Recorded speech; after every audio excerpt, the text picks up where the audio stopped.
গজব কেন রে দুনিয়ায়, শান্তি কেন নাই রে দুনিয়ায়। হে ভাবক ভেবে দেখো, বসে নিরালায়, গজব কেন রে দুনিয়ায়, শান্তি কেন নাই রে দুনিয়ায়। খাঁটি মুসলিম নাই তো দেশে, মুসলিম চলে কাফের বেশে, কথাবার্তায় ব্যবহারে বেদিন বোঝা যায়। গজব কেন রে দুনিয়ায়, শান্তি কেন নাই রে দুনিয়ায়।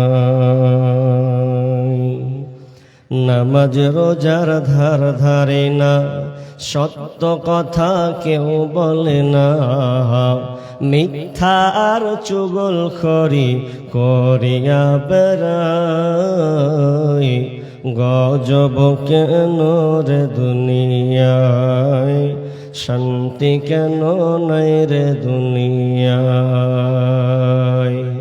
অফিসগুলি ঘুষে গরম, অফিসারদের নাই তো শরম, পার্টির লোক দেখলে তারা ঘুষের হাত বাড়ায়।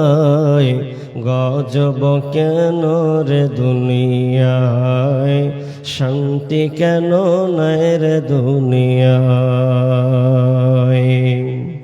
জালেম অত্যাচারী যত, জমির আল কাটে শত, জালেম অত্যাচারী যত, জমির আল কাটে শত, ছোট করে নিজেরটা বাড়ায়।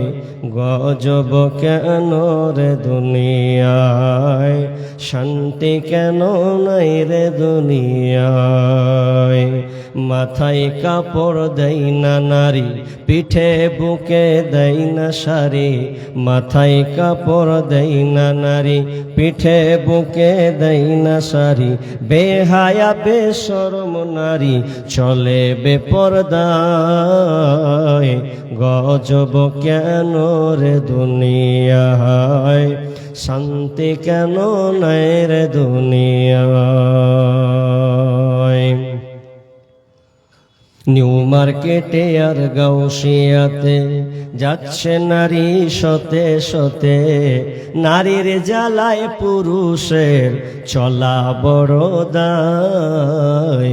গজব কেন রে দুনিয়ায়, চেয়ারম্যানি আর মেম্বরি তাও নিল কতক নারী, চেয়ারম্যানি আর মেম্বরি তাও নিল কতক নারী। লজ্জা শরম উঠে গেছে দেশের সর্ব জায়গায়। গজব কেন রে দুনিয়ায়, শান্তি কেন নাই রে দুনিয়ায়। হে ভাবক ভেবে দেখো, বসে নিরালায়, গজব কেন রে দুনিয়ায়, শান্তি কেন নাই রে দুনিয়ায়। উপস্থিত সম্মানীয় সুনামধন্য আজকের এই চলমান জলসার সভাপতি, মঞ্চ উপবিষ্ট আকাশে সাদৃশ্য আলেম ওলামাবৃন্দ, বিভিন্ন এলাকা থেকে এই জলসার শরীক হওয়া ছোট বড় দিনদার ইমানদার মুমিন ভাই সকল, এবং পুরুষদের পেছনে অবস্থানরত সম্মানিতা মা ও বোনেরা, প্রথমে সে মহান মনিবের দরবারে প্রশংসা করি যে মহান মনিব আমাদেরকে দক্ষিণ শ্যামপুর দারুল উলুম ইসলামিয়া মাদ্রাসা এই উন্নতি কল্পে এক সুন্দর সামিয়ানার ভেতরে কোরআন ও হাদিসের আলোচনা ও আমলের একটা সময় বা সুযোগ যে আল্লাহ সুবহানাহু ওয়া তাআলা আমাদের দিয়েছেন, সে আল্লাহ সুবহানাহু ওয়া তাআলার শুকরিয়া আদায় করি, বলি আলহামদুলিল্লাহ। ভাই একটু জোরে বলি না, আলহামদুলিল্লাহ। অতঃপর শান্তি বর্ষিত হোক সকল নবীদের উপর, বিশেষ করে আমাদের শেষ নবী জনাবে মুহাম্মদুর রাসূলুল্লাহ। আমরা সকলে বলি সাল্লাল্লাহু আলাইহি ওয়াসাল্লাম। সম্মানিত উপস্থিতি, আমি আপনাদের সম্মুখে মহাগ্রন্থ আল কোরআন, যেই কোরআনে 114টি সূরা আছে এবং কোরআনের আয়াত আছে 6236টি। কতটি আয়াত বললাম? 6236টি। এটা হচ্ছে নিখুঁত গণনা, কারণ আপনি 114টি সূরাকে বাড়িতে গিয়ে ক্যালকুলেশন করবেন, এটাই নিখুঁত গবেষণা বা এটাই সবচাইতে স্ট্রং মত। আর আপনি বাড়িতে গিয়ে ক্যালকুলেশন করবেন। কোরআনে 6236টি আয়াত রয়েছে। তো এই সূরা, কোরআনের 114টি সূরা থেকে 2টি সূরার 2টি আয়াত আমি আপনাদের সামনে পরিবেশন করেছি। একখানা তিরমিজি থেকে একটা হাদিসে নববী পাঠ করেছি। এই আয়াত ও হাদিসকে সামনে রেখে আজকে আমার টপিক, আলোচ্য বিষয় পরিবর্তন। সাবজেক্ট, বিষয়টার নাম পরিবর্তন, যাকে ইংলিশে বলা হয় চেঞ্জ, পরিবর্তন। তাহলে গুরুত্বপূর্ণ একটি বিষয় নিয়ে আমি আপনাদের সামনে বলার একটা ইচ্ছা পোষণ করেছি। আমার আগে শেখ মতিউর রহমান উমরি তিনি বিষয়টা এদিকে কিছু ইঙ্গিত দিয়েছেন, ভাবলাম স্পষ্ট খোলাসা আরো বিষয়টাকে সুন্দরভাবে বলা যাক। যেহেতু তিনি বলার সুযোগ পাননি, যেহেতু এটা মাদ্রাসার জলসা, কালেকশনের ব্যাপার আছে, আপনাদের কাছে আমি কিছু নিব এই মাদ্রাসার জন্য। তবে আমরা কিছু আলোচনার মধ্যে ভূমিকা কিছু নয়। একটা কথা, আমার শারীরিক অবস্থা ভালো নয়। সোশ্যাল মিডিয়াতে 3-4 দিন থেকে আমাকে কেউ দেখেন নাই। লাগাতার অক্টোবর থেকে প্রায় 10 তারিখ থেকে প্রোগ্রাম, তার মিডিলে 29 তারিখে রতুয়া থানার মধ্যে একটা কালিয়া ভাদো না কোন একটা জায়গা, সেখানে বৃষ্টিতে ভিজে প্রোগ্রাম করতে হয়েছে। বেশিরভাগ প্রোগ্রাম কেটে পালিয়ে গেছে, কিন্তু ও প্রোগ্রাম টিকেছে, মানে হয়েছে। তো এখানে ভিজে প্রোগ্রাম করার কারণে 4 দিন প্রোগ্রাম করতে পারি নাই। 4 দিন কোনো প্রোগ্রামে যেতে পারিনি। পূর্ণ গলা আমার জিরো ব্যালেন্স, ব্যাটারি যেমন বসে যায় ওই রকমই বসে গেছে। ভাবলাম আজকে বলতে পারবো কিনা, যাক আলহামদুলিল্লাহ 4 দিন রেস্ট নেওয়ার পরে আল্লাহ তাআলা এই ঔষধের মাধ্যমে একটু সুস্থ দান করেছেন। এজন্য আমি একটু আস্তে আস্তে বলবো, যেহেতু একটা গলার ব্যাপার আছে। পরিবর্তন বিষয়টা খুব গুরুত্বপূর্ণ, সঙ্গে শুনতে হবে। পৃথিবীতে আল্লাহ এই পৃথিবীটাকে এত সুন্দর করে অবয়ব দিয়ে তিনি বানিয়েছেন যে প্রত্যেকটা আল্লাহ সৃষ্টি সুন্দর। তার মধ্যে আল্লাহ মানুষকে বিবেক, বুদ্ধি, চেতনা, অনেক কিছু আল্লাহ তাআলা দান করেছেন। এই জন্য আমরা দুনিয়াতে অনেক কিছু বানিয়েছি, তৈরি করেছি। কেমন? আপনার এলাকাতে এই দক্ষিণ শ্যামপুর, আপনি যখন চলে যাবেন জেলখানা, কি বলে ওটা যেন,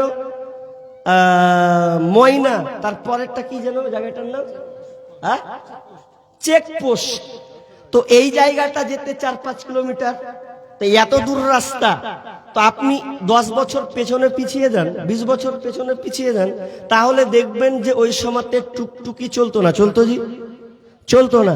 মানুষ সাইকেল অথবা হেঁটে হেঁটে, গরুর গাড়ি আর কিছু যাতায়াত করেছেন। রাস্তাও সেরকম ঠিক ছিল না। কিন্তু আজ 2025 সালে আমরা উন্নত করে ফেলেছি, অনেক কিছু পরিবর্তন করে দিয়েছি।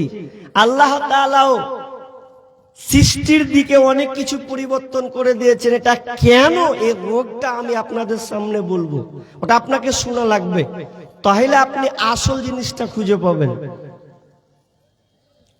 আচ্ছা, পৃথিবীতে আল্লাহ অনেকগুলো মানুষ পাঠিয়েছেন, প্রায় 800 থেকে 850 কোটি মানুষ বসবাস করে। তো এতগুলো মানুষ, এই মধ্যে আবার 4300টি ধর্ম, তার বেশি হতে পারে উল্লেখিত, 4300টি ধর্ম আছে। প্রধান ধর্ম টেনে টুনে আনা হয়েছে 10খানা, 10টা ধর্ম। তার মধ্যে পৃথিবীতে একটা ধর্ম আছে, একটা দিন আছে, যেই দিন ধর্ম ইসলাম। এই ইসলাম খানাকে পৃথিবীর মানুষ এমন নজরে দেখছে, কেউ এই মুসলিম জাতিকে ভালো নজরে দেখার পাত্র হিসাবে দেখছে না। এতগুলো ধর্ম কাউকে কটাক্ষ করলো না, মুসলিম জাতিকে কেন বেছে বেছে কটাক্ষ করা হচ্ছে? কাদের এই কালেকশন? কারা এই গতি চালিয়েছে? কার দোষ? কোন পার্টির দোষ?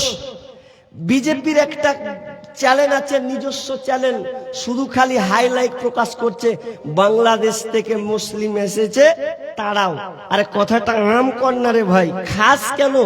মুসলিম আছে তারাও, কিন্তু লিস্টে দেখা যাচ্ছে এসআইআর চালু করবে বলে, এসআইআর নামে দেখা যাচ্ছে মুসলিমের চাইতে বেজাতির অন্য ধর্মের লোকেরা, হিন্দুরা বেশি ধারিয়ে ধরা পড়ছে। এটা চাক্ষুষ প্রমাণ। এজন্য আবার নতুন একটা রুলস আবার আবিষ্কার করছে। দেখেন কি করে, কয়দিনের মধ্যে রুলস আবিষ্কার করছে, নিয়ম আবার আবিষ্কার করছে, আপনি চোখ নজর থাকবেন। কিন্তু আমি ওগুলো আলোচনা নয়, আলোচনা হচ্ছে এটাই যে আমরা এত বিপদের সম্মুখীন কেন? আরো ধর্ম আছে তো, মুসলিম জাতি আমরা নির্যাতিত কেন? আসল কথায় আমরা আল্লাহ থেকে বিমুখ হয়ে গেছি, পরিবর্তন হয়ে গেছি আল্লাহ থেকে। এর কারণ আপনি সিপিএম কে দিবেন না, এর কারণ আপনি কংগ্রেসকেও দিবেন না, এর কারণ আপনি তৃণমূল, বিজেপি, আরএসএস, বজরঙ্গ দল, চুঙে চুঙে আপনি কাউকে দোষ দিয়েন না। যদি দোষ দিতে হয়, কার দোষ? কোরআনকে জিজ্ঞাসা করেন, কোরআন আপনাকে পাল্টা উত্তর দেবেনই দেবেন। কোথায় আছে? আমার বানানো কথা নয়, আল্লাহ বলছেন, বিসমিল্লাহির রহমানির রহিম, যাহারাল ফাসাদু ফিল বাররি ওয়াল বাহরি বিমা কাসাবাত আইদিন নাস লিয়ুযীকাহুম বা'যাল্লাযী আমিলু লা'আল্লাহুম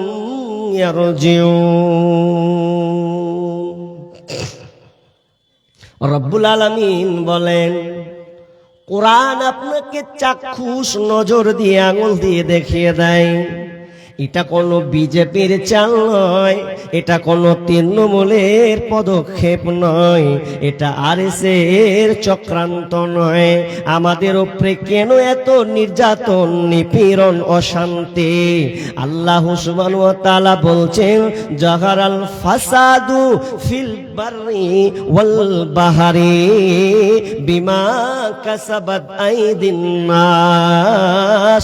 তোমরা যে ফাসাদ গুলো দেখতে পাও, যে মহামারী, অশান্তি, দাঙ্গা ফাসাদ, এগুলো জলে এবং স্থলে, এর সর্ব দুই জায়গায় যে তোমরা দেখতে পাচ্ছ যেগুলো হয়, এগুলো তোমাদের হাতের কামায়। তোমাদের কারণে আজকে তোমরা লাঞ্ছিত হয়েছ, তোমাদের কারণে তোমাদের উপরে এই বিপদগুলো নেমে এসেছে। জাহারাল ফাসাদু ফিল বাররি ওয়াল বাহরি বিমা কাসাবাত আইদিন নাস লিয়ুযীকাহুম বা'যাল্লাযী আমিলু লা'আল্লাহুম ইয়ারজিউন। আমার আল্লাহ বলছেন, লিয়ুযীকাহুম বা'যাল্লাযী আমিলু, অনেক কৃতকর্ম কর্মের আমলের দরুন অনেক কাজ তোমাদের কারণে, তোমাদের এই কৃতকর্মের কারণে তোমাদের উপরে আযাবকে আচ্ছাদন করা হয়, তোমাদের উপরে আবার পাল্টা আযাবকে চাপিয়ে দেওয়া হয়। কেন চাপিয়ে দিই? আমার আল্লাহ বলছেন লাআল্লাহুম ইয়ারজিউন, বান্দারে তোরা যেন আমার দ্বীনের মধ্যে যেন তোরা আবার ঢুকে যাস, তোরা নিখুঁত কোরআন সুন্নাহকে যেন তোরা মেনে নিস। এই জন্য আমি আল্লাহ তোদের উপরে আযাবটাকে, অন্য জাতি নয়, তোদের উপরে আযাবটাকে আমি চাপিয়েছি।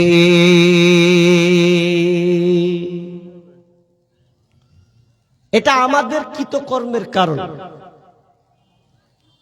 घर में आग लगी है इस घर ही की चिराग से, আমাদের নিজেদের ঘরে আগুন আমরা নিজেরাই জ্বালিয়ে দিয়েছি, ওটা অন্য কেউ জ্বালায়নি। জি, অন্য কেউ জ্বালায়নি। কুড়াল দেখেছেন? কুড়াল, কথা বলবেন, কুড়াল বুঝেন আপনারা? কুড়ালে কি করে? কাঠ কাটে না? তো কুড়ালের দুইটা অংশ আছে, দুইটা।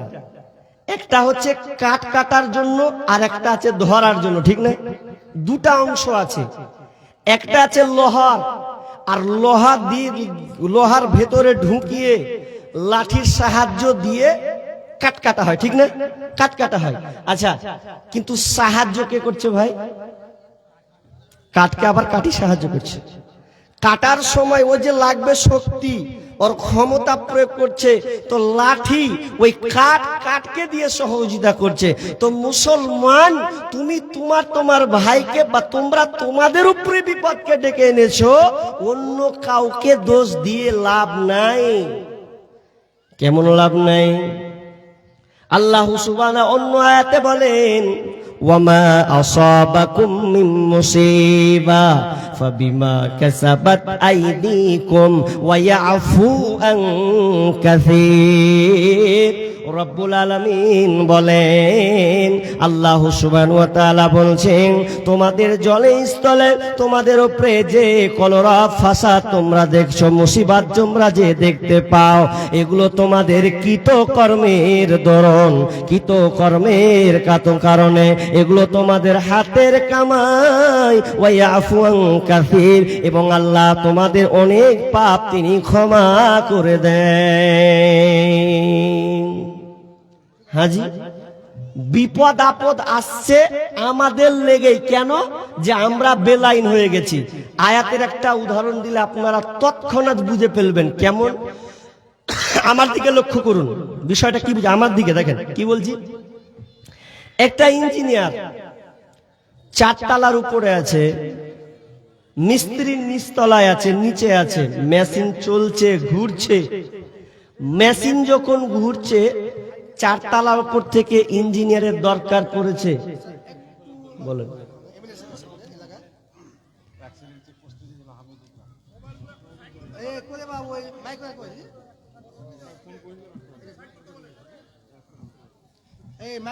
ভাই এটা বন্ধ করো। এই তো ইউটিউবার কে আছে নিচে কত দেখতে পাচ্ছ না? যে একটা হিসাব আছে।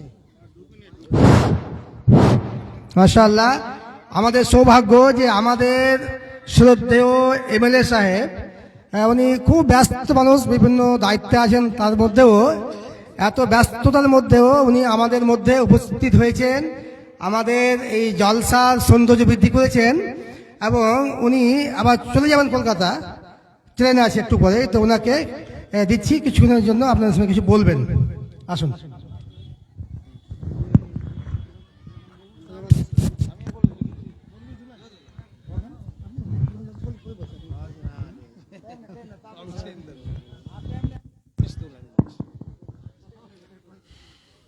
বিসমিল্লাহির রহমানির রহিম। সর্বপ্রথমে আপনারা সবাই আমার সালাম গ্রহণ করবেন। আসসালামু আলাইকুম ওয়া রাহমাতুল্লাহ।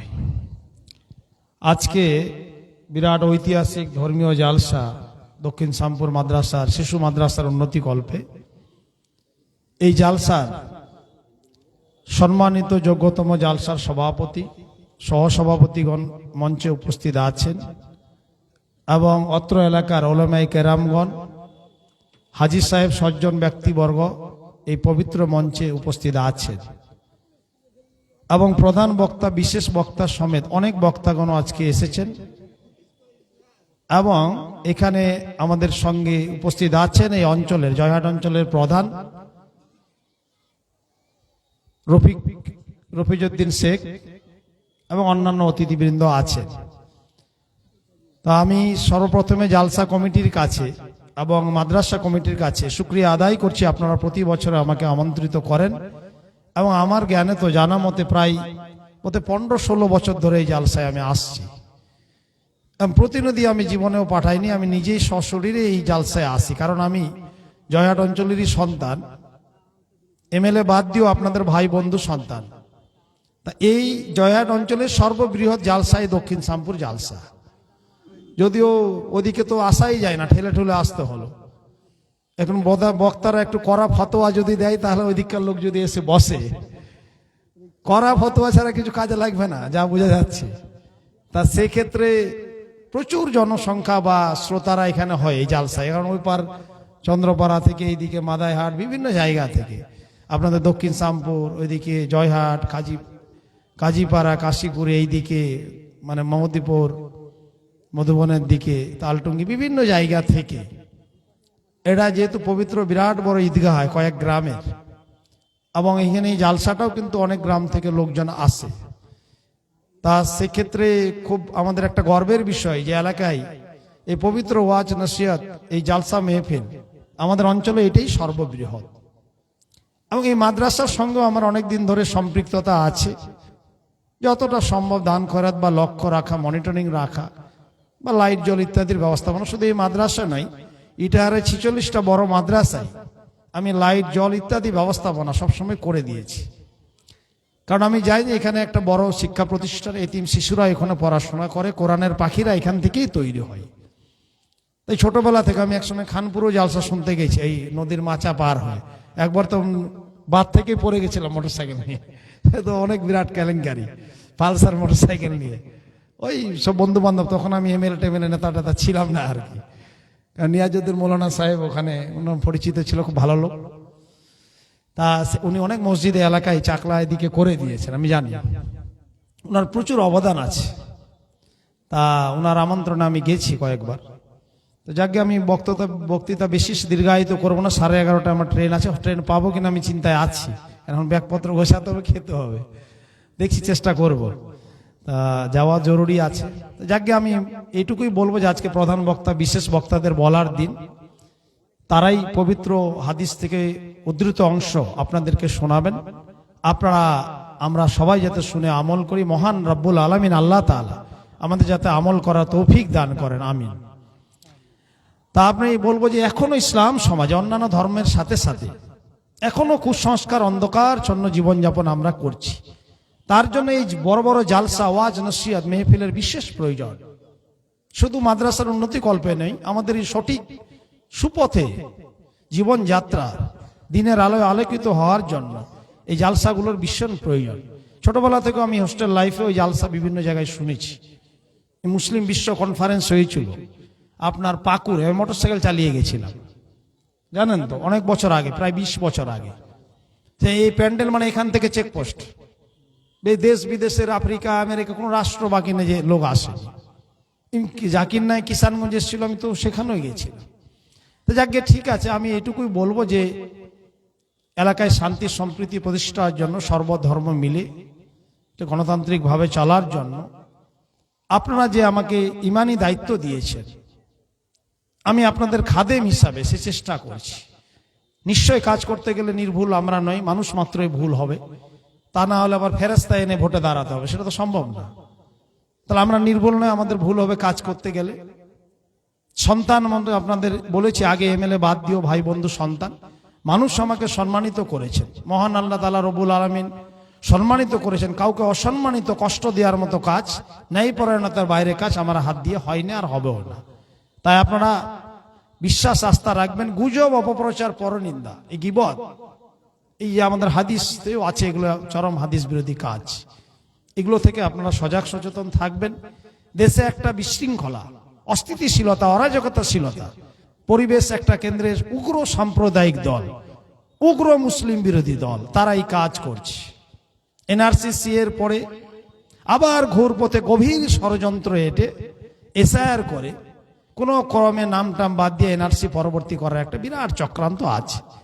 চিন্তার কারণে অত মগরমূলক নয়, আমরা আছি। আপনারা বিশ্বাস আস্থা রাখবেন। উন্নয়নের বাদ দিয়েও শান্তি সম্প্রীতিটা, নিরাপদ থাকাটা একটা ভালো ব্যাপার। এই বাংলায় আমাদের অতন্ত্র প্রহরী হিসাবে মাননীয় সফল মুখ্যমন্ত্রী আছেন মমতা বন্দ্যোপাধ্যায়, যার নেতৃত্বে আমরা নিরাপদ আছি, বিপদমুক্ত আছি। তিনি সংখ্যালঘুদের বিশ্বাসের আমানত। উনি আমাকে এই সংখ্যালঘুদের উন্নয়নের জন্য একটি বোর্ডের মিনিস্টার র্যাঙ্ক চেয়ারম্যান করেছেন। সারা পশ্চিমবঙ্গে যত সংখ্যালঘু মুসলিম মানুষদের উন্নয়ন হয়, ওনার নেতৃত্ব অনুপ্রেরণায় প্রায় 1,500 কোটি টাকা আমরা খরচা করি।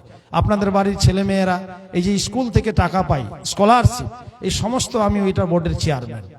লোন পাই, যে ছেলেমেয়েরা, মুসলিম ছেলেমেয়েরা বিদেশে যে ডাক্তার হবে, 5 বছর পড়াশোনা করে আসবে, তার 30-40 লক্ষ টাকা অবধি লোন মাত্র 3% সরকারি সিস্টেমে, ফ্রিতে হয় না। লোন মানে কিছু না কিছু পার্সেন্টেজ দিতে হয়, তাও ডাক্তার হয়ে এসে টাকা শোধ করতে হবে। এই আমি প্রায় 100 জন মুসলিম ছেলে মেয়ের সাথে কথা বলেছি, ইটাহারেরও 13 জন আছে। তাই বললাম তোমরা কি করে ডাক্তার হলে? বলছে স্যার আপনারা যদি, সরকার যদি এই লোনটা না দিত আমার বাবা আমাকে ডাক্তার করতে পারত না। এই ধরনের কাজগুলো, ওইটা দায়িত্বে আমি আছি। এই ঈদগাহ কবরস্থান নির্মাণ কল্প আমরা কাজ করে যাই সরকারি থেকে। তাই আমি কথা আর দীর্ঘায়িত করব না, আমার যেহেতু সময় খুব কম। আমি দক্ষিণ শ্যামপুরে যেহেতু আমার রেকর্ড আছে, আমি প্রতি বছর এসেছি সশরীরে।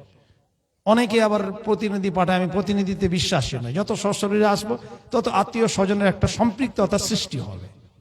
তাই ধর্মীয় উৎসব, অনুষ্ঠানে, সংস্কৃতি, কৃষ্টি, কালচারে আমি নিজে সশরীরে আসি। আজকে 13 জায়গায় যাওয়ার পরেও এখানে নিজে এসেছি, কারণ আমি ভাবলাম অনেকে আমাকে পার্টি অফিস থেকে বললো যায় না, ট্রেনটা পাবেন না। কারণ এখন যা দেখছি 11:15 12 না ট্রেন পাওয়া যাবে না, তাও জোরে চালাতে হবে। তা ঠিকই আছে না, দক্ষিণ শ্যামপুরের প্রতি বছরে যে যাই মনটা মানবে না। তা আমি আর কথা দীর্ঘায়িত করবো না। জালসা সফল সার্থক হোক, এবং মাদ্রাসা মসজিদের যারা আছেন আপনারা পরে যোগাযোগ করুন। আর যদি কোনো ছোটখাটো মাঝারি উন্নয়ন করা যায়, মাদ্রাসাকে আমি নজর রাখবো। আপনারা এলাকাবাসী, আপনারা মানুষজন এই মাদ্রাসার প্রতি দৃষ্টিপাত রাখবেন।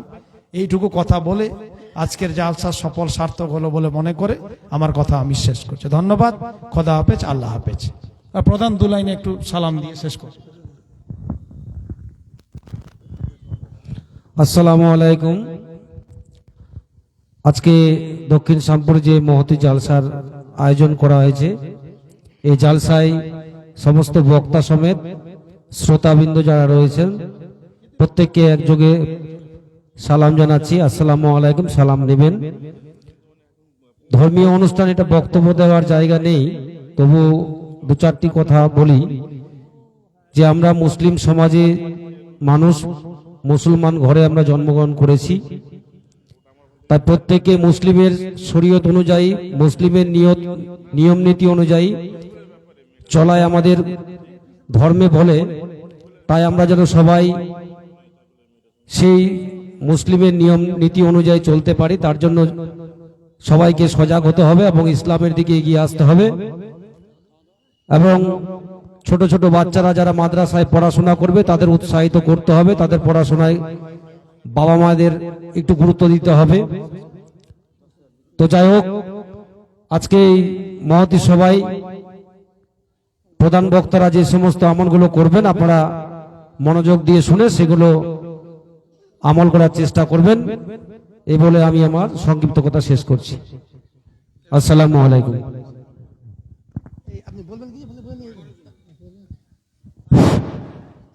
মাশাআল্লাহ, আমাদের এমএলএ সাহেব এবং প্রধান সাহেবকে অসংখ্য ধন্যবাদ।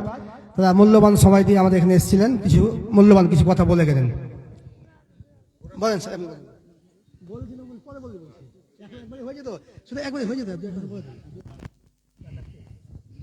আসসালামু আলাইকুম। মঞ্চে উপবিষ্ট সভাপতি সাহেব এবং উলামায়ে কেরামগণেরা এবং সামনে বসা আমার ভাই ও বোনেরা, সবাইকে আমার আসসালামু আলাইকুম ওয়া রাহমাতুল্লাহি ওয়া বারাকাতুহু। আমি মোহাম্মদ হামিদুর রহমান, মালদা থেকে এসেছি, জনসভা নার্সিমের কর্ণধার। বিশেষ কিছু বলার নেই, এখানে মৌলানা সাহেবের সামনে বলতেও লজ্জা লাগছে বা ক্ষমা মার্জনা করবেন। আমার এখানে নতুন সংযোজন হয়েছে আপনার অর্থোপেডিক, ইএনটি, ইউরো এবং নিউরো সমস্ত কিছু কার্ডের মাধ্যমে সম্পূর্ণ ফ্রি হয়, প্লাস ক্যাশলেসেরও ব্যবস্থা আছে।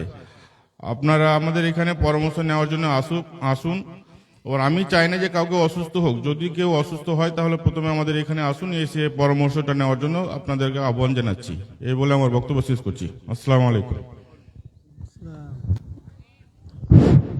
এই যে মালদা জনসেবা নার্সিং হোম, ওনার ইনি মালিক বললেন, আপনারা এলাকার লোক মালদা যাচ্ছেন, ওখানে যেতে পারেন।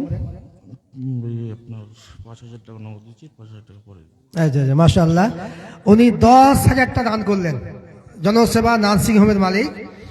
উনি 5,000 টাকা নগদ আর 5,000 টাকা বাকি, লিখে নেন বাবু। তো উনি দান করলেন। ওনারা আমি দেখেছি নার্সিং হোমটা বেশ ভালোই করেছেন, ওনারা যাবেন, যা সুবিধা হবে।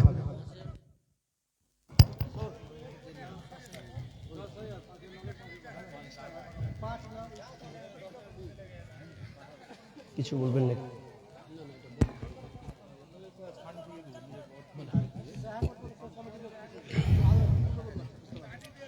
আপনাদের কষ্ট হচ্ছে নাকি? একটু হবে, এটা মেনে নিতে হবে, সবকে সব সময় পাওয়াও যায় না। জি যাক, তো অনেক মূল্যবান কথা বলেছেন, এটা আমাদের শিক্ষণীয়। যাক, তো আমি যে বিষয়টা বলছিলাম, আমার নিয়ম ওরকম, ব্যাঘাত ঘটে গেলে আবার লাইন ক্লিয়ার করতে পারি না। রোগ আমার একটাই, মিডিলে যদি মানে অ্যাক্সিডেন্ট ঘটে যায়, ডিস্টার্ব করে দেয়, আমি আর সাজাতে পারি না, এটা আমার দুর্বলতা। যাক, কি বলছিলাম, এও সহযোগিতা করা যায় কিনা? আপনারা শ্রোতা হিসাবে আপনারা সচেতন ছিলেন তো? কি বলছিলাম, কোথায় ছেড়েছি, কারো কোনো খেয়াল আছেন? হারিয়ে দিয়েছেন? জি, ভুলে গেছেন? আল্লাহ সামাদ। তো যাক, ভুলেছেন যখন, আমি ভুলিনি, আপনারা হয়তো ভুলেছেন, কেন আমার লাইন তো ক্লিয়ার রাখতে হবে না ভাই। জি, তবে মনে রাখতে হবে। জি, আমার আজকের আলোচনা হচ্ছে পরিবর্তন, চেঞ্জ। আচ্ছা, ইনশাল্লাহ করে দেবো এখন। আচ্ছা, ঠিক। উনি মা বাবার জন্য দোয়া চেয়েছেন, ইনশাল্লাহ খাস করে বলে। ডেলিগেট খোলা রয়েছে, অনেক মাংস রয়েছে, যিনারা খেতে বাকি আছেন ডেলিগেটে যেতে পারেন নাকি? ও মাংস বিক্রি হচ্ছে, যিনারা লওয়ার ইচ্ছুক ডেলিগেটে চলে যান। ক টাকা বললেন না যে? ক টাকা বললেন না যে? বুঝবে? হ্যাঁ, কি বলছিলাম ভাইয়া, আল্লাহ সুবহানাহু ওয়া তাআলা বলছেন যে তোমাদের এই বর্তমান প্রেক্ষাপটে তোমরা যে অশান্তি ভোগ করছো, তোমাদের উপরে যে কালো ছায়া নেমে এসেছে, মারামারি, হানাহানি, কাটাকাটি, ফিতনা, ফাসাদ, এগুলো যে তোমরা দেখতে পাচ্ছ, এর কারণ হচ্ছে তোমরা নিজেরাই। এবার আমি আর প্রেক্ষাপট লম্বা আয়াতে নয়, হাদিসের দিকে সরাসরি চলে যাই, সময় সংকীর্ণ। কি আনাস থেকে আপনাদের সামনে একটা হাদিস বলেছি, হাদিসটা খেয়াল করেছেন কিনা? আল্লাহ রাসূল বলছেন, লা ইয়াকুনান্না ফি হাদিহিল উম্মতি খাসফুন ওয়া কাযফুন ওয়া মাসখুন ওয়া যালিকা ইযা শারিবুল খামুর ওয়াত্তাখাযুল কায়নাত ওয়া দারাবু বিল মা'যিফ। আল্লাহ রাসূল বলছেন, যখন তোমাদের মাঝে এই তিনটি ভয়াবহ পাপ যখন তোমাদেরকে গ্রাস করবে বা পাপে তোমরা নিমজ্জিত হবে, তখন তোমাদের উপরে আবার তিনটি ভয়াবহ আযাব চাপানো হবে। তাহলে আমাদের উপরে আযাব চাপার কারণ আমরা নিজেরাই আমরা অন্যায় হাত দিয়েছি, অন্যায়কে সাপোর্ট করে নিয়েছি, কবুলিয়াত করে নিয়েছি। এজন্য আল্লাহ আমাদেরকে তিনটি বিপদ আমাদের উপরে চাপিয়ে দিয়েছেন। নাম্বার 1, ওয়াযালিকা ইযা শারিবুল খামর।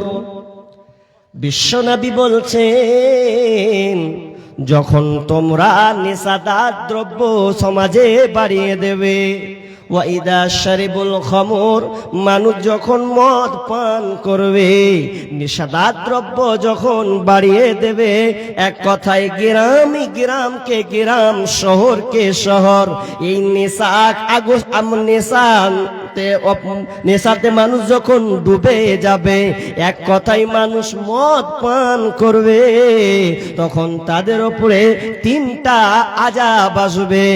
আর দ্বিতীয় নাম্বার বিশ্বনবী বলছেন ওয়াজহারাতিল খাইনাতি, এবং নারীরা যখন মত্ত হবে, নাচবে, গায়িকারা যখন নাচবে, 3টার তোমরা রোগকে তোমরা প্রাধান্য দেবে, 3টা ভয়াবহ পাপকে তোমরা বেছে নেবে, নিয়ে নেবে।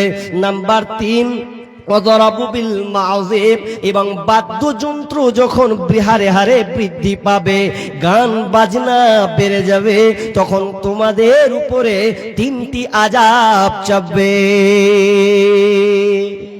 এবার আপনারা বলেন, আপনাদের এলাকাতে 3টা পাপ আছে না নাই? কথা বলেন না ভাই, আছে না নাই? যদি না আছে তো আলোচনা বাতিল, যদি আছে তো একটু শুনে পরিবর্তন হওয়া লাগবে। কেন পরিবর্তন হতে হবে ওই আয়াতটা এখনো পেন্ডিং এ রেখেছি। তবে 3টি আযাব চাপবে যদি 3টা কর্ম, খারাপ কর্ম আমাদের উপরে থাকে। নাম্বার 1, মদ পান করা। আজকে মুসলমান মদকে আমরা এমন ভাবে বেছে নিয়েছে, আপনাদের এই দিকে নাই, আমার বাড়ির পাশে মদেরই গোডাউন খুলেছে। 2024 সাল, 2024 থেকে সরকার লাইন প্রাপ্ত থেকে এটা ওপেন খুলে দেওয়া হলো। ফলাফল কি দাঁড়ালো? ফলাফল দাঁড়িয়েছে, আরে দেখে তো অবাক হয়ে গেলাম। যদি কোনোদিন লাইভে ধরা যায় মোবাইলে, তো আপনি অবাক হয়ে যাবেন। প্রশ্ন করবেন, মৌলভী সাহেব এই লাইনটা কিসের? উত্তর হবে, এটা ঔষধের দোকান নয়, এটা কোনো হসপিটাল নয়, কোনো স্কুল নয়। লাইন লম্বা, 200, 400, 500 পর্যন্ত লাইন লেগে আছে। কোথায়? তো মদের কাউন্টারে লাইন লেগে আছে। কে খাবে? আমি দাঁড়িয়ে দাঁড়িয়ে দেখলাম কতটি মুসলিম আছে আর কতটি হিন্দু আছে, আর অন্য কোনো বেধর্মী আছে কিনা। আমি গবেষণা করে দাঁড়িয়ে বাড়ির পাশের, যেহেতু আমি দাঁড়িয়ে দেখলাম, তো 100টার মধ্যে 95টা মুসলমান দাঁড়িয়ে আছে এই মদ পান করার জন্য, মদকে খাওয়ার জন্য, উপভোগ করার জন্য তারা লাইন দিয়ে দাঁড়িয়ে আছে। একজন ইয়ার কি করে বলছে, দেখবে দেখ এই যে কত ফার্মেসিতে কত লম্বা লাইন লেগেছে। হাই মুসলমান, তুমি মদটাকে বেছে নিয়েছো, তোমার উপরে আযাব চাপিয়ে দেওয়া হয়েছে। নাম্বার 2, বিশ্বনবী বলছেন যখন নারীরা নাচবে, আজকে বর্তমানে দেখা যায় আপনার মেয়ে ক্লাস 8-এ পড়ে, ক্লাস 9-এ পড়ে, 10-এ পড়ে, ওই মেয়েটা 9 অর্থাৎ অ্যাডাল্ট হয়ে গেছে, একটা সে যৌবন পদার্থ, একদম যুবতী, একটা নায়িকা, সে তরুণী হয়ে গেছে। এরপরেও আপনি আপনার মেয়েকে বলছেন, আপনার মেয়ে আপনাকে আপনার বলছে, আব্বা আমি আজকে নাচে নাম দিয়েছি, দর্শক আমাকে দেখবে।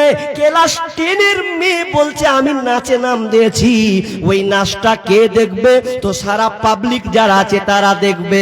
তার মানে আজকে আমরা নাচটাকে এমন ভাবে প্রাধান্য দিয়েছে, মনে হচ্ছে কারো মধ্যে ঈমানই বলে কোনো জায়গা নাই। মনে হচ্ছে আমরা বেঈমান যেন বসবাস করছে, মনে হচ্ছে যেন আমরা কাপুরুষ বসবাস করছে। এই জন্য আপনার মেয়েটা নাচ গান করে, ওপেন দেখানো হয়। শুধু তাই নয়, আজকে বর্তমান প্রেক্ষাপট মিডিয়ার যুগে, মোবাইলের যুগে, আজকে দেখা যায় মোবাইলে মেয়েরা নাচছে, আপনি শুয়ে শুয়ে আপনার মেয়ে দেখছে, শুয়ে শুয়ে আপনি দেখছেন, আপনার বউ দেখছে, আপনার ছেলে দেখছে। কারো কোনো মাথা ব্যথা নাই যে এটা বড় একটা রোগ, যে আমি যে সিনেমা দেখছি, আমি যে গান দেখছি।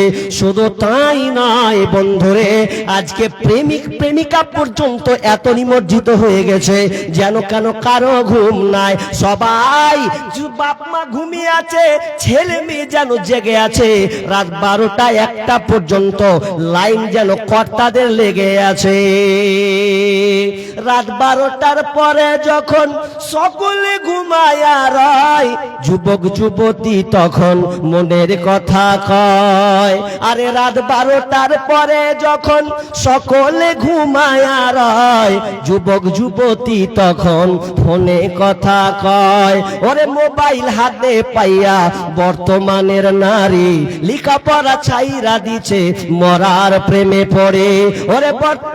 ওরে মোবাইল হাতে পাইয়া বর্তমানের নারী লেখাপড়া ছাইরা দিছে মরার প্রেমে পড়ে।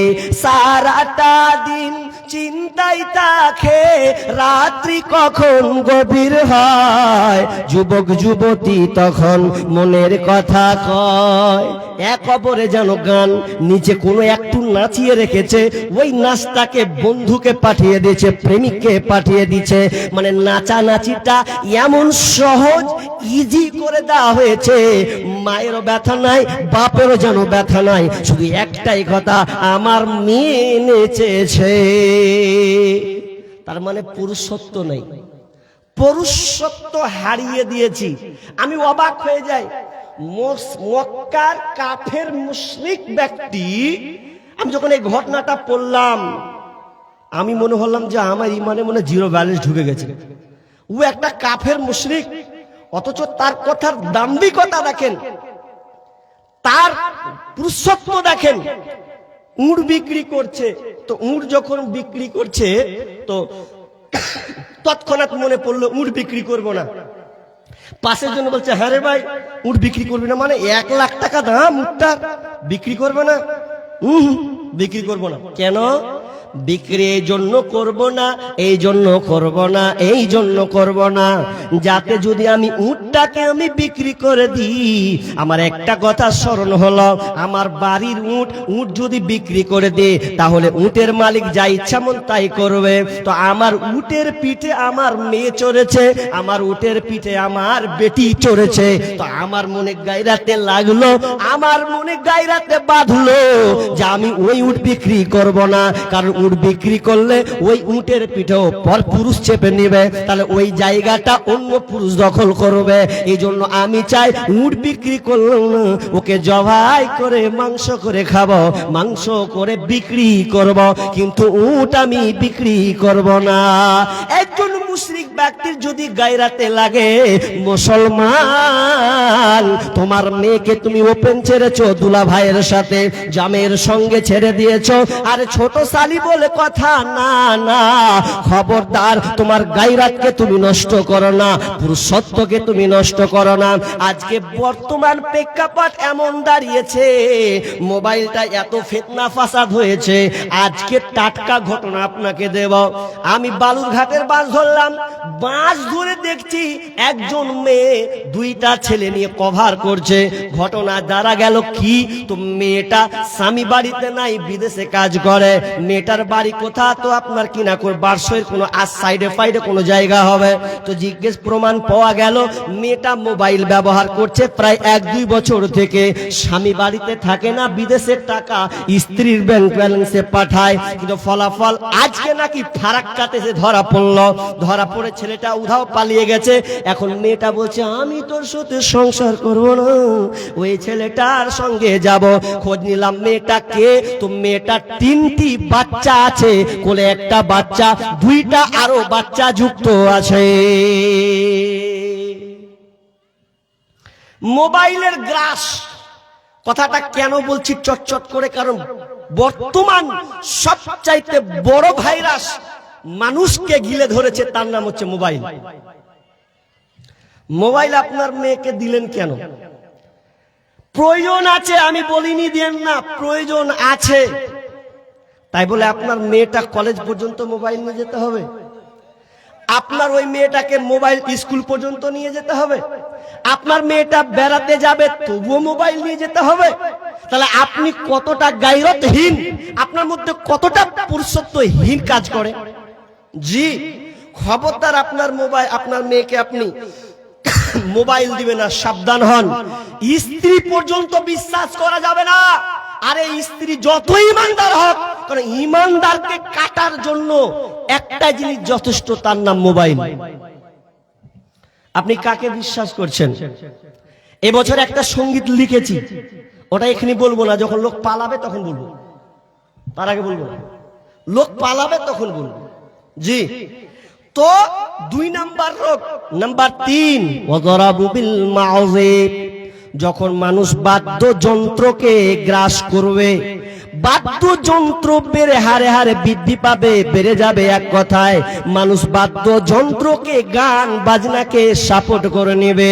ঘরে ঘরে গান বাজনা, বিয়েতে হবে গান বাজনা, সকালে উঠবে তো গান বাজনা, বিকালে হবে তো গান বাজনা, দোকানে চলবে তো গান বাজনা, রাস্তায় বাইক চালাবে তাও গান বাজনা, সাইকেল চালাবে তাও গান বাজনা। এক কথায় সবাই এই গানটাকে, বাজনাটাকে মামুলি মনে করে নেবে, এটা কিছুই মনে করবে না। মুসলমান আজকে গান বাজনাকে সাপোর্ট করেছে, কোরআনকে ছেড়ে দিয়েছে। আগের জামানায় 20 বছর পেছনে চলে যান, সকাল হলে কোরআন তেলাওয়াত করতো আমার মাসি, আমার খালা, আমার বোনেরা। কোরআন তেলাওয়াত করে সকাল সকাল মিষ্টি ভাষা শোনা যেত। বিসমিল্লাহির রহমানির রহিম, যালিকাল কিতাবু লা রাইবা ফি হুদাল লিল মুত্তাকিন। কোরআনের আয়াতগুলো শুনতে পেতাম। আর এখন সকালে যদি বের হয়, গান ছাড়া বিকল্প আর কিছু শোনা যায় না। এই জন্য বিশ্বনবী বলছেন, যখন তোমাদের উপরে 3টি এই রোগটাকে তোমরা যখন নিয়ে নেবে, আল্লাহ তাআলা 3টা বিপদ নামিয়ে দেবে। খাসফুন ওয়া কাযফুন ওয়া মাসখুন, 3টি আযাব চাপবে।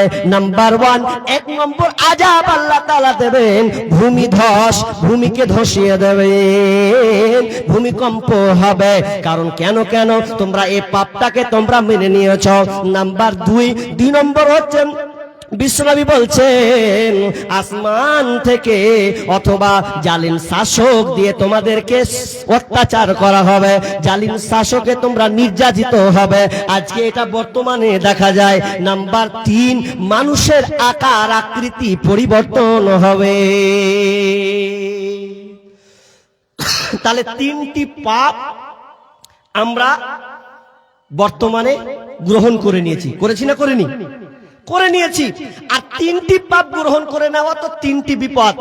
আর ইবনে মাজার 4019 নম্বর হাদিসে ইবনে উমার থেকে রিওয়ায়াত, তিনি বর্ণনা করছেন যে আল্লাহ রাসূল মুজাহিদদেরকে সম্বোধন করে বলছেন, ও আমার মুজাহিদের দল, তোমরা শোনো, আমি তোমাদেরকে বলছি, যদি কোনো জাতি এই 5টা পাপে নিমজ্জিত হয়, তো আল্লাহ আবার তাদের উপরে 5টা থেকে 7টা আযাব চাপাবেন।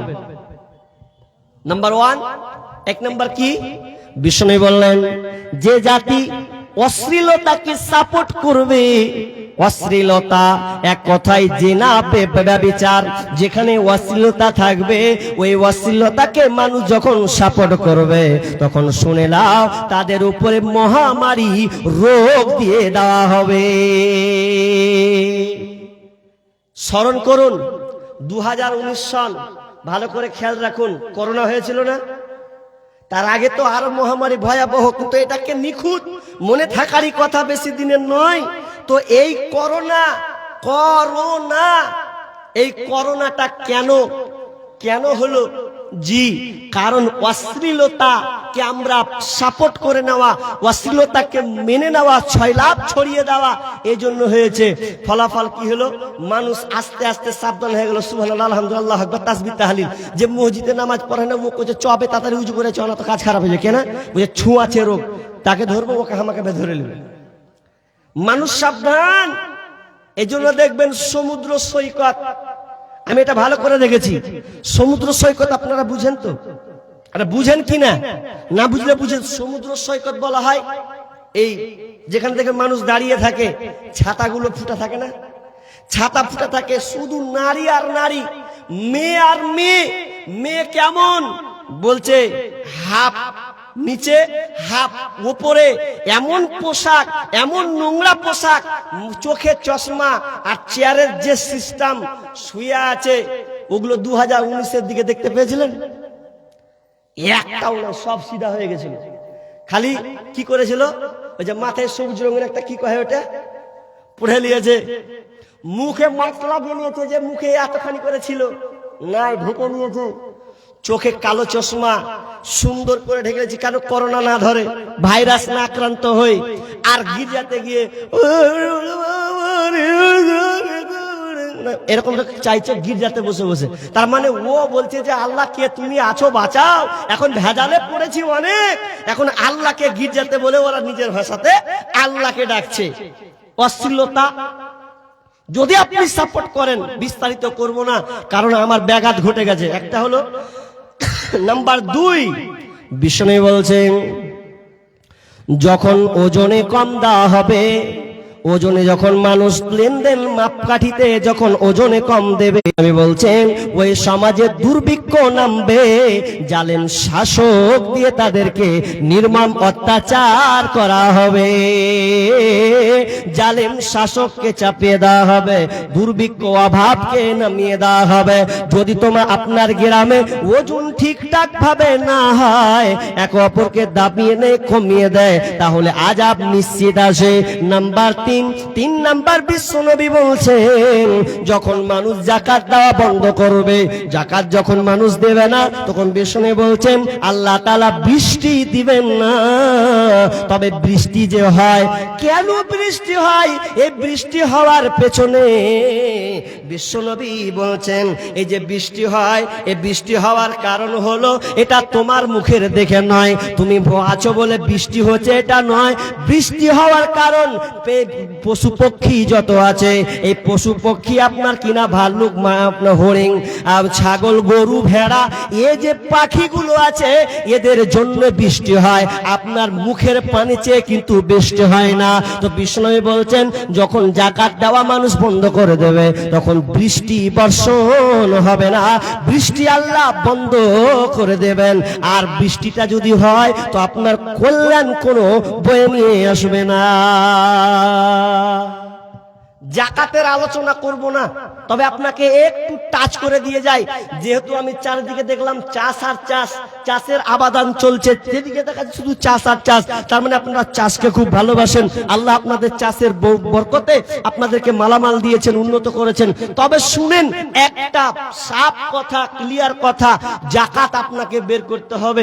কতটি? তো আপনাকে 20 ভাগের 1 ভাগ যদি আপনি নিজে থেকে সেচে খরচ করে পানি দিয়ে যদি আপনি ধান পান, গম পান, ভুট্টা পান, তাহলে আপনাকে 20 ভাগের 1 ভাগ আপনাকে দিতে হবে। আর আসমান থেকে যদি আসমান থেকে হয় তাহলে 10 ভাগের 1 ভাগ, অর্থাৎ 750, অর্থাৎ 5 ওয়াসাক, অর্থাৎ 2টা ভাগ করেছেন। কেউ বলেছেন 18 মন 30 কেজি, 12 মন 15 মন 12 কেজি, এরকম একটা ক্যালকুলেশন করেছেন। এক কথায় আপনার যদি 5 ওয়াসাক হয়, 750 কেজি যদি হয়, তাহলে আপনাকে এই ওসর বের করে দিতে হবে। আপনার তো কুইন্টাল মনকে মন, কুইন্টাল আপনি ধান পেয়েছেন, ভুট্টা পেয়েছেন, আপনি যাকাত বের করেছেন? আরে যাকাত না বের করেন, আপনি কি আল্লাহ রাস্তায় মাদ্রাসা কোন ইয়াতিম ফকির মিসকিনকে আপনি দিয়েছেন তো ভালো কথা, যদি না দেন তাহলে আপনার মুখের পানে বৃষ্টি সফলতা হবে না। জি, ক্লিয়ার। তারপরে 4 নাম্বার বিষ্ণু বলছেন যখন যে জাতি কোরআন এবং আল্লাহ এবং রাসূলের প্রতিশ্রুতিকে ভঙ্গ করে দেবে, এটা বানাওয়াটি হাদিস বলছি না, ভালো করে লক্ষ্য করুন। যখন মানুষ কোরআন এবং হাদিসের আনুগত্য অনুসরণ যখন আপনি করবে না, মানুষ ছেড়ে দেবে, তখন আল্লাহ সুবহানাহু ওয়া তাআলা তাদের উপরে তাদের জমিকারা যে মালিকানা আছে, এই মালিকানার সম্পদ হবে বিজাতিরা। জালেম শাসক আসবে, তখন জালেম শাসকরা বলবে এটা আমার সম্পদ, তোর নয়, এটা ছিনিয়ে নিয়ে ওদের নামে করে না হবে। এটা কেন? যখন মানুষ কোরআন এবং হাদিসের অনুসরণ করে যখন চলবে না, আল্লাহ তার রাসূলের প্রতিশ্রুতিকে যখন ভঙ্গ করে দেবে, তখন জালেম শাসক পাঠাবে, আর জালেম শাসকরা তাদের জমিকে আত্মসাৎ করে নেবে, দিয়ে বলবে তুই ভারতে থাকতে পাবি না, তুই হলি সব বিদেশি, অতএব বিদেশি তুই বাংলাদেশ থেকে এসেছিস, না হয় তুই পাকিস্তান থেকে এসেছিস, অতএব তোর জায়গা ভারতে হবে না, তোকে অন্য দেশে চলে যেতে হবে। এটা হাদিস, বানানো কোনো বানাওয়াটি কথা আপনাকে বলছি না। আর খালি দুপুর বেলাতে খুব দৌড় মারছে, চাচা কোথায়? বলছে আর বলো না, এসআইয়ের আমার নামটা নেই, কি যে ব্যাপার, কি করলে এখন নামটাকে বের করব। চাচা চাচা ঠিক আছে, নাম বের করে অসুবিধা নাই, জোহরের আজানটা, নামাজ আজান যে চলছে, আমাদের কিছু কইতে দিয়া নাই, এখন থেকে লাইন দিয়ে আছে, আর তুই আমাকে নামাজের কথা শিখাচ্ছিস, আগে বের করবো ওটা। হাইয়া আলাস সালাহ, আল্লাহ বলছেন আয় আয় নামাজের দিকে আয়, হাইয়া আলাল ফালাহ, কামিয়াব নিবিত আয়। 5 বার মুয়াজ্জিন আজান দিয়েছে, কিন্তু একবারও আপনি ওখানে স্থান দিলেন না, একবারও মসজিদে আপনার জায়গা হলো না। বক্তা আপনাকে কতবার বুঝালো, আপনি গেলেন না। এখন আপনি এসআইআর নিয়ে পড়ে আছেন, পড়েন তবে আল্লাহকে বাদ দিয়ে আপনি দুনিয়াবির মধ্যে পড়ে গেছেন। কেন কেন? তো আপনাকে এসআইআর থেকে যদি বাদ দেওয়া হয়, নাম যদি আপনার না থাকে, তাহলে আপনাকে ক্যাম্পে ভরে দেওয়া হবে, আর কিছু করে দেওয়া হবে। একবারও ভাবলো না 2 দিনের জিন্দেগানি কয়দিন বা থাকবেন, কিন্তু কবরকে বলে একবারও আপনার ভয় হলো না যে এই কবরে অনন্ত আপনাকে থাকতে হবে। অন্ধকার কবরে, বিছানা নাই, কেউ নাই, বেটাও দেখবে না, কেউ দেখতে আসবে না, কোনো যোগাযোগ থাকবে না, ইনি একবারও আপনার ভয় হলো না। আল্লাহ বলছেন ঠিক আছে ঠিক আছে, তোকে বেঈমানেরা মারবে, তোকে কাটাল করবে, কে মারলো আর কাটলো আমি আল্লাহ দেখে কোনো লাভ হবে না। কারণ আল্লাহ সুবহানাহু ওয়া তাআলা বলেন, বিসমিল্লাহির রহমানির রহিম, ইন্নাল্লাহা লা ইউগাইয়িরু মা বিকওমিন হাত্তা ইউগাইয়িরু মা বিআনফুসিহিম। আল্লাহ সুবহানাহু ওয়া তাআলা বলছেন, আমি অতক্ষণ পর্যন্ত ওই জাতির অবস্থা পরিবর্তন করি না যতক্ষণ না তারা নিজের অবস্থানকে পরিবর্তন না করবে। তার মানে আপনাকে জালেম শাসক ধরেছে, এখন মারবে, এই সময় আপনি বলছেন আল্লাহ বাঁচাও, আল্লাহ বলে এই সময় তো আল্লাহ আমি শুনবো না, তুই অনেক করেছিস, অনেক কাজ করেছিস, যদি হতে হয় আগে নিজেকে আবার সংশোধন হয়ে যা, নামাজের মধ্যে ঢুকে যা, 5 ওয়াক্তের পাবান হয়ে যা, তাহলে দেখ আমি আল্লাহ কি করতে পারি। নবী ইউসা বিন নুন, নবীর নাম বলছি আপনাকে, নবী ইউসা বিন নুন, মুসার পরে পরে তিনি নবী হয়েছিলেন। তা নবী ইউসা বিন নুন তিনি একজন নবী। এই নবীর পাওয়ার আপনাকে একটা, আপনার ঈমান এমন ভাবে বিকাশ করবে, আপনি ভাবুন, নবী ইউসা বিন নুন যুদ্ধ করছেন, ফিলিস্তিনের মসজিদকে হাতের মুঠোয় নেওয়ার জন্য যুদ্ধ করছেন। যুদ্ধ করতে করতে করতে শনিবার, আমাদের পবিত্র দিন জুমার দিন, আর তাদের হচ্ছে কি বার? শনিবারের দিন। তাহলে শনিবার, এখন শুক্রবার সন্ধ্যা ঘনিয়ে আসবে। আচ্ছা শুক্রবারে যদি সূর্যটা ডুবে যায়, তাহলে তারপরের দিন কি পড়বে? শনিবার পড়বে না? শনিবারের দিন পড়ে যাচ্ছে, চাঁদ অনুযায়ী শনিবার পড়ে যাচ্ছে। এবার ইউসা বিন নুন নবীকে বল, আল্লাহ তাআলাকে বলছেন, আল্লাহ আজকে আমরা বিজয় লাভ করব, অনেকটা গিয়ে গেছি, আল্লাহ তুমি আমাদের ছাড়া আর কেউ নাই, আমরা এই ফিলিস্তিনের মাটিকে আমরা জবাব কবুল করে নিব, এই ফিলিস্তিনের মাটিকে আমরা নিজের আয়ত্ত নিয়ে চলে আসব, আর একটু বাকি আছে। আল্লাহ রে, মহা বিপদে সামনে, তার পরের দিন সূর্য ডুবলেই শনিবার হয়ে যাবে। রব্বুল আলামিন খাস করে দয়া করে তুমি আমাদের একটা আবদার শোনো, আল্লাহ আজকে আমরা এই ফিলিস্তিনকে বিজয় দান করবই করব, তবে আমার একটা আরজ, আল্লাহ তুমি এক কাজ করো, সূর্যের মালিক তো তুমি, অতএব সূর্যটাকে স্থির করে দাও, সূর্যটাকে ডুবতে দিও না, যদি ডুবে যায় তাহলে যুদ্ধ আমাদের বন্ধ করতে হবে। কারণ রুলস হলো শনিবার কোনোদিন যুদ্ধ করা যায় না, এটা সবাই একমত। এই জন্য আল্লাহকে বলছেন, আল্লাহ সূর্যটাকে তুমি ডুবিয়ে দিও না, সূর্যটাকে তুমি স্থির করে দাও, রেখে দাও, আমরা যুদ্ধ করতেই থাকি, আমরা যেমন বিজয় লাভ করব তেমন সূর্যটাকে ডুবিয়ে দেবে। যেমনই বলা নবী ইউসা বিন যেমনই বলেছেন, সঙ্গে সঙ্গে আল্লাহ সূর্যটাকে স্থির করে দিলেন। আর ফিলিস্তিনকে যখন তারা বিজয় লাভ করে নিলেন, তখন সূর্যটা তারপরে পরে ডুবে গেল। আমরা সেই মুসলমান যে দুয়াতে সূর্য স্থির হয়ে যায়। মুসলমান, তুমি আল্লাহকে ছেড়েছো, এই জন্য তোমার উপরে নির্যাতন, রিপিরন অপহরণ তোমার মধ্যে এসেছে, যদি আল্লাহকে এক বাক্যে কবুলিয়াত করে নিতে পারতে, আল্লাহ এবং রাসূলের প্রতিশ্রুতিকে তুমি যদি গ্রহণ করে নিতে পারতে, তাহলে তোমাদের উপরে এই অত্যাচার, অনাচার, অবিচার, জুলুম তোমাদের মধ্যে হতো না। ইব্রাহিম বিন আদহাম বাজার থেকে একটা গোলাম খরিদ করেছেন। গোলাম মানে দাস, আগে সিস্টেম ছিল। গোলাম খরিদ করে নিয়ে এসেছে। গোলামকে বলছে, আরে তোকে কিনে নিয়ে নু বাজার থেকে, এখন তুই আমার মতন, আমি যা বলবো সেটা। জি মালিক, আপনি যেটা বলবেন সেটাই। তা মালিক ইব্রাহিম বিন আদহাম বালকটাকে বলছে, গোলাম, ও ছেলে, তোমার নাম কি? গোলামটা বলছে, জাহাপনা মালিক, আপনি যে নামে ডাকবেন ওটাই হবে আমার নাম। দ্বিতীয় প্রশ্ন, তুমি কি খাবে? গোলাম বলছে, আপনি যেটুকুই খাওয়াবেন ওটাই আমি খাবো। তৃতীয় প্রশ্ন, গোলাম তুমি কেমন পোশাক পরবে? গোলাম বলছে, মালিক আপনি যেমন পোশাক পরবেন সেটাই হলো আমার পোশাক। যখন তিনটা কথা হলো, 4 নম্বরে আবার প্রশ্ন করা হলো, গোলাম বলো তো তোমার ইরাদা কি আছে, তোমার কি ইচ্ছা আছে বলো। গোলাম বলছে, মালিক গোলামের আবার কি ইচ্ছা থাকতে পারে, গোলামের আবার কি স্বাধীনতা আছে, আপনি যা করবেন সেটাই হলো আমার জন্য নির্ধারিত। যখন এই কথা বলা, ইব্রাহিম বিন আদহাম নিজের বুকের কলাক নিজেই ধরছে আর বলছে, মাবুদ হে আমার আল্লাহ, দেখো দেখো এই গোলামটা আমার সঙ্গে কেমন ব্যবহার করছে। এই যে ব্যবহারটা রব তোমার সঙ্গে তো আমার করার দরকার ছিল, কিন্তু গোলামকে দেখছি ও আমার সঙ্গে ব্যবহার করছে। তার মানে নিজেকে বলছে, ওরে নাদান, তুই কত বড়নি মহারাম, এখনো এই রকম তোর আল্লাহর সঙ্গে কানেক্টেড হয় নাই, যোগাযোগ হয় নাই। তার মানে মুসলমান, তুমি আল্লাহর লাইনকে ছেড়ে দিয়েছো।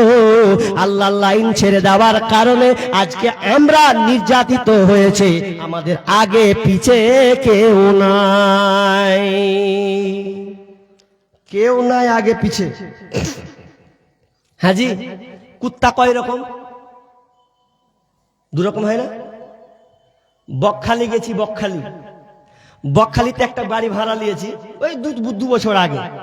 সমুদ্র দেখতে যাব, দীঘা যায়নি, বকখালি। দীঘা থেকে বকখালি খুবই ভালো, মানে শান্তশিষ্ট জায়গা, মানে ভিড় নেই, আপনি জীবনে দেখতে পাবেন। বকখালি গেলাম, বকখালি যে একটা গাড়ি ভাড়া নিলাম, ভাড়া নিয়ে দেখছি ওই বাড়িতে একটা কুকুর আছে। কুকুর এত চিকন বাবা, আর ওর বিছানা দেখছি এত সুন্দর, এরকম মোটা গদি, টাইম খাবার, আর চিকন চাকন হয়ে আছে। আমি বলছি, বাহ, কুকুরটা কত সুখে আছে। হ্যাঁ, আর একটা, এটা ওর মালিক আছে বলে তো, ওর মালিক আছে নো টেনশন, একদম ফ্রি। আর এক গলা কুত্তা আছে, এত ঘৃণা, ঘা পচড়া হয়ে গেছে। ওকে খিদা লাগছে, চায়ের দোকানে যদি যেছে যে একটু কোন জিনিস যদি পেই তো জুটাবো, তো চাওয়ালা ভাকাম করে গরম পানি ঢেলে দেবে, পালা। ওকে তো পুষার লোক নাই, দেখারও কেউ নাই। ছেলে পেলে দেখছে তো কুকুর বে, ও ডেল ধরে মারলো, ঘৌ ঘৌ করে পালা কি পালা। কেউ ওকে সম্মান দেয় না, যেখানে গেছে সেখানে লাত খেছে। কেন বলে তো, কুকুরটার কি নেই, ওর মালিক নেই। একটা কুকুরের মালিক আছে, একটা কুকুরের মালিক নাই। উদাহরণ কি বুঝলেন? আমাদেরও মালিক আল্লাহ ছিল, আল্লাহ আছেন, কিন্তু আমরা আল্লাহকে ছেড়ে দিয়েছি, দুনিয়ার মালিকানাকে বাঁচানোর চেষ্টা করছে। ও মালিক স্বার্থপর, আপনাকে ফাঁদে পেলে ফাঁদে উড়িয়ে দেবে, কিন্তু আমরা প্রকৃত আল্লাহকে ছেড়েছি। এই জন্য আজকে আমরা যেখানে সেখানে মার খাচ্ছে, মার খাওয়ার পরে আমাদের পক্ষে এসে কেউ দাঁড়ায় না, বরঞ্চ কৌশল অবলম্বন করে একে আরো কিভাবে নিচে নামানো যায়, কিভাবে একে অপদস্থ করা যায়, এই কাজে নিয়োজিত আছে। এই জন্য আমার আল্লাহ বলছেন, অর্ডার দিচ্ছেন, ওরে পৃথিবীর মানুষ, ইমানদারেরা শুনে নাও, ইন্নাল্লাহা লা ইউগাইয়িরু মা বিকওমিন হাত্তা ইউগাইয়িরু মা বিআনফুসিহিম। আল্লাহ বলছেন, অতক্ষণ পর্যন্ত ওই জাতির অবস্থান আমি পরিবর্তন করব না, যতক্ষণ না তারা নিজের অবস্থানকে পরিবর্তন না করবে। আপনি এখনো ভুলে আছেন, সময় কম, এই বিষয়টা আমার 2 ঘন্টার উপরে প্রায় আলোচনা আছে, কোন ইউটিউবে দেখবেন। তবে একটা কথা বলি, আপনি এখনো বেঁচে আছেন, আমি আলোচনা শেষ করে দিচ্ছি। আপনি এখনো বেঁচে আছেন, বেঁচে আছেন তার মানে আপনার এখনো শ্বাস চলছে। শ্বাস যখন চলছে, আপনাকে একটা কথা বলি, ডিসকভারি চ্যানেল আপনারা অনেকে দেখেছেন। ডিসকভারি চ্যানেলে কি দেখানো হয়? পশু পাখি দেখায়, বাল ভালুক দেখায়, তো দেখায়। ওখানে দেখায়, দেখবেন যে ষাঁড় একদম বয়স খুবই, একদম একটা সিংহ বেশি বয়স হয়ে গেছে, ওই সিংহকে দেখতে পাবে না যে বেশি লাফালাফি করছে। ওর খিদা লাগবে, ধরবে, খাওয়া, পেট ভরলো, বসে গেল। আর যেটা ইয়ং এরা টাইপের আছে, ওরা বসবে না, ভোক লাগলেও কোনো হরিণ পেলে মারবে, আর না পেলেও আগা দিকে পেলেও মারবে, ওরা বসে থাকবে না। ঠিক তেমনি বুড়াতি কালে একটা বাঘের ইমানদারি আর আপনার স্যাড বয়সে পরহেজগারি কোনো পার্থক্য নেই। কথাটা কি বললাম? আপনাকে আলেম ওলামা কতদিন বলেছে, চাচা, ভাতিজা, ভাই, নামাজটা ধরেন, পড়বো। কখন পড়বেন? যখন হাঁটুতে নিবে। কখন পড়বেন? যখন হাত আর হবে না এরকম স্প্রিং এর মতন, তখন ধরবেন। জি, দাড়ি কখন ছাড়বেন? ছাড়বো কখন? যখন এগুলা একটু খিসমিস হবে, তার মানে আর কেউ দেখবে না, তখন আপনি দাড়িটা সাদা, চাঙ্গা কালো রং আসবে না, ডাইরেক্ট সাদা দিয়ে বের হবে, ওটা আপনি ছাড়ার পজিশনে রয়েছেন। কখন খুলবেন? একটা হাদিস ছোট্ট করে বলছি, শেষ করব, আর 5 মিনিট কিছু আপনাদের কাছ থেকে। আমার নাম নবাব, ভিক্ষা করার স্বভাব, এই যে এটা ক্লাসটা করতে হয়, ওটা কিছু 5 মিনিট নিব। আপনারা যথেষ্ট দিচ্ছেন, আলহামদুলিল্লাহ, দেখলাম, খুব খুশি হলাম। আল্লাহ আপনাদেরকে, এই প্রতিষ্ঠানকে আরো কবুলিয়াত করুন, আল্লাহ আপনাদের মালা মানে বরকত দিয়ে দেখ।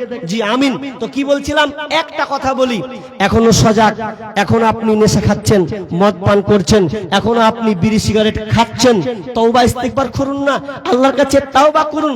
তাওবা করলেই আপনি কল্যাণের মধ্যে আসবেনই আসবেন।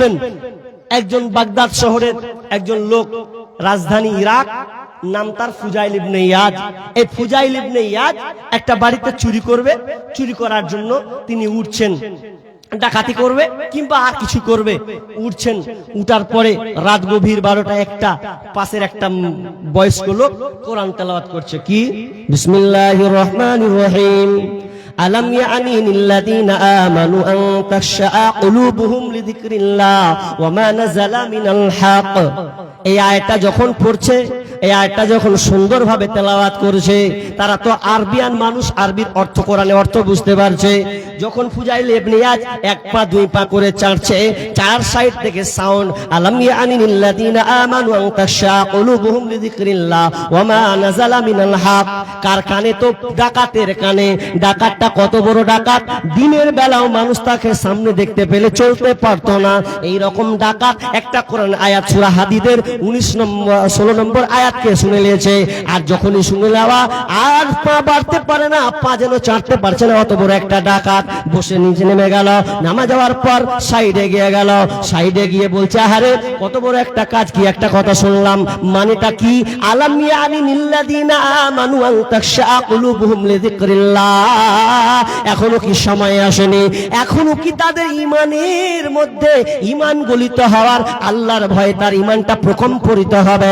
এখনকার সময় আসেনি? ওয়া নাযালা মিনাল হক, সত্য এসেছে, এই ভয়ে কি তার ইমান গলার এখনো সময় হয়নি? এখনো কি ভীত সন্তুষ্ট সময় হয়নি? যখন এই কথার মানে বুঝলেন, তো সঙ্গে সঙ্গে বলছেন, হ্যাঁ আল্লাহ, হ্যাঁ হ্যাঁ হয়েছে, হ্যাঁ হয়েছে, এই বলছে, আর চোখ দিয়ে পানি ফেলছে। 2টা মেয়ে বলছে, ওরে বুঝ যাস না, থাক, কারণ ফুজাইল ইবনে ইয়াদ জানতে পারলে তোকে ক্যাপচার করে নেবে, তোর মাল আত্মসাৎ করে নেবে, তোকে মার্ডার করে দেবে।